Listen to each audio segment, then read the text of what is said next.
200 গ্রাম সংকর ধাতুতে জিঙ্ক ও তামার অনুপাত 5:3। কত গ্রাম তামা মেশালে নতুন মিশ্রণে জিঙ্ক ও তামার অনুপাত 3:5 হবে? আমাদের দেওয়া আছে টোটাল যদি দেখি 200 গ্রাম দেওয়া আছে। 200 গ্রামের মধ্যে জিঙ্ক কপার তামা দেওয়া আছে 5:3। টোটাল ইউনিট হয়ে যাচ্ছে 8 ইউনিট।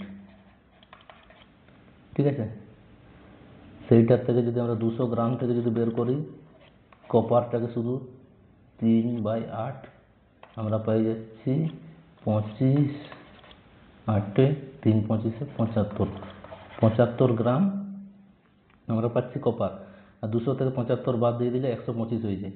ঠিক আছে, 125 গ্রাম বাই x যদি ধরে নিই তাহলে আমরা পাবো এই 3:5 অনুপাতটা হবে 3/5।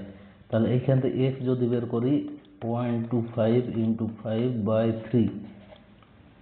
ঠিক আছে, উপরে পাবো 125 625/3। এইখান থেকে আমরা 625/3 থেকে 75 কপার বাদ দিয়ে দেবো।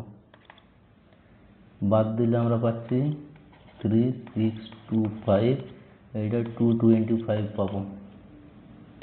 মাইনাস করে দিলে 400/3 সমান হয়ে যাবে 3 দিয়ে ভাগ করলে 133.31 সব গ্রাম পাবো।